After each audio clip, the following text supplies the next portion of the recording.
Gamescom is here, and with it we've seen a load of teasers for various games. And though I've been working at my base in Grounded 2, don't worry, there is a video coming on it soon. There has been two big updates on survival games that I do want to cover on this channel. Firstly, there's the Valheim's new Call to Arms update, which I'll probably cover in a future video.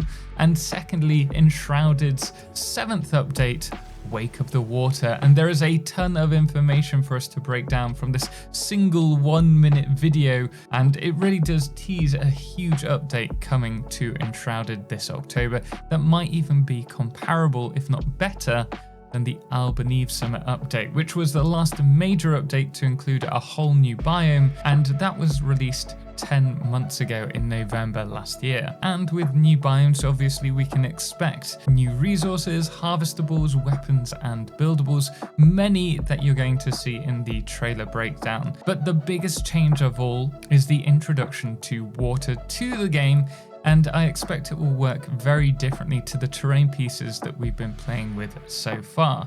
So let's dive into it, and please forgive the pun. Honestly though, the first, let's say 20 seconds are just beautiful shots taken in the various biomes at different times, showcasing the weather and the new lighting system that they released. I think it was in the last update.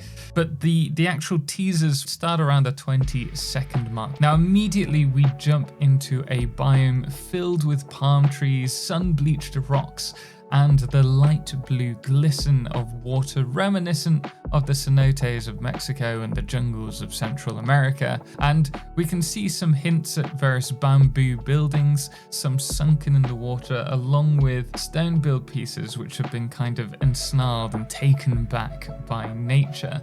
Now I love the dive animation, and immediately we see the announcement of the update coming October this year, and with the team pushing for 1.0's release come spring next year, so that's spring 2026, we can hazard a guess that this is going to be the last major biome update prior to then. And before you all mention that there's still a lot of space to cover in the map, I should imagine that 1.0 will be a huge update comparable to the size of Enshrouded's early release, which covers about 1/3 of the total map. So it would make sense that they leave that top section for them.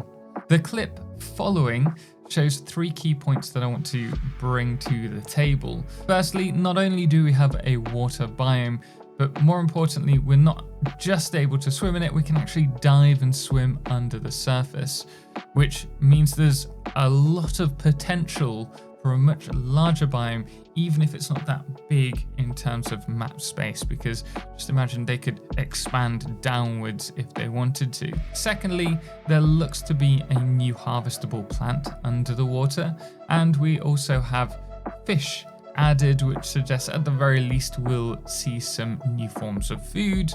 We can also see some stone ruins either side, but we'll see the build pieces much better later on. Speaking of which, in the next clip we can see a ruin, and what stands out to me about this particular piece of building under the water is the diagonal build pieces. I haven't played with every build piece that we have access to, but the only time that I remember the stone build pieces filling diagonally is when it's a roof piece.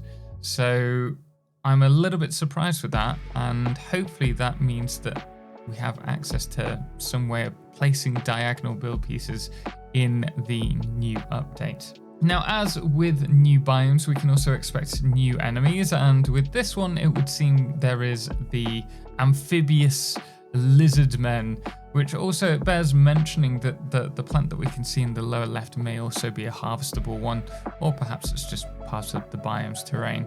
Returning above the water, I love the ruined temple nestled within the biome, and feel that it works perfectly with the biome's design.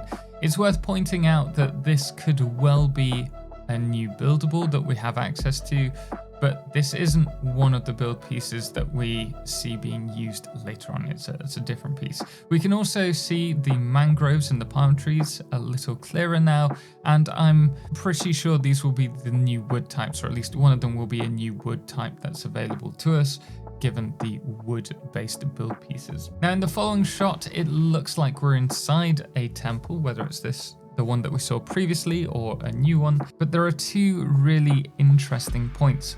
Firstly, the glistening plant presumably is another harvestable item, and also the trimming along the wall pieces.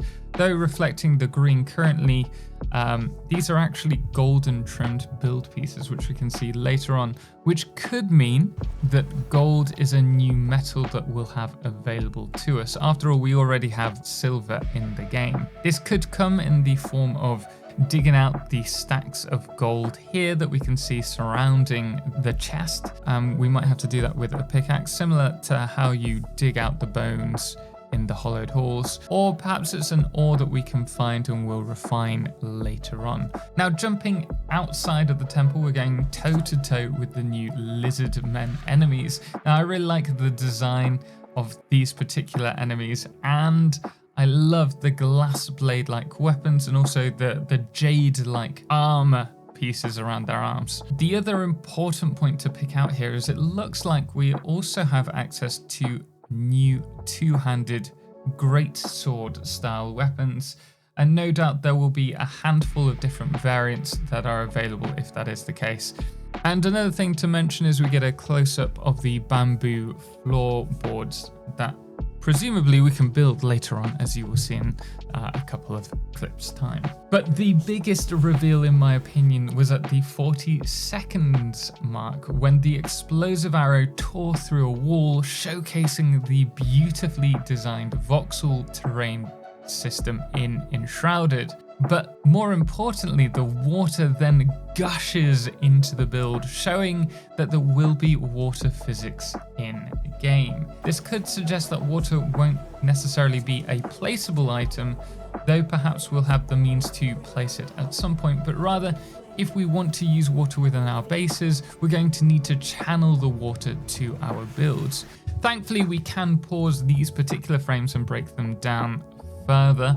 So with the first clip, it shows the ability to now fish in game, which I know a lot of you will appreciate, as well as what looks like several different build pieces. We have a thatched roof and wall, there's the bamboo foundations, a wooden wall, a stone roof with golden trim, and a stone block without the golden trim as well.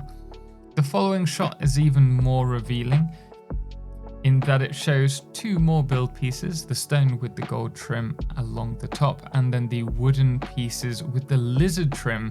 But more importantly, the player here is controlling some kind of sluice gate, which suggests we'll be able to control the flow of water through the use of various build pieces.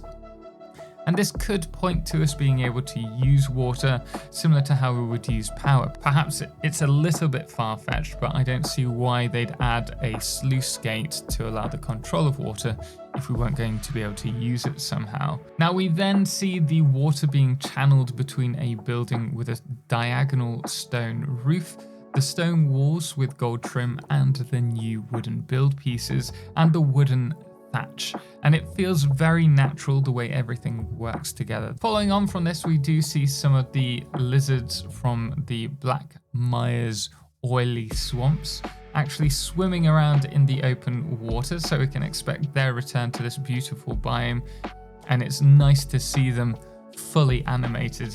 And in regards to where this biome is, perhaps we'll see this actually neighboring Black Mire.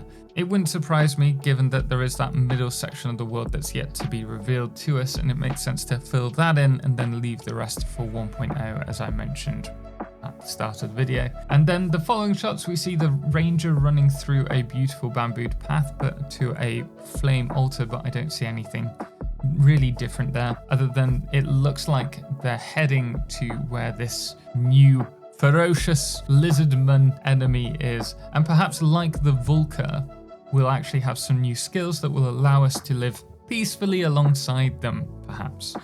Or maybe he's just guarding whatever it is he's standing on, because it looks like it could be an entrance to a new dungeon.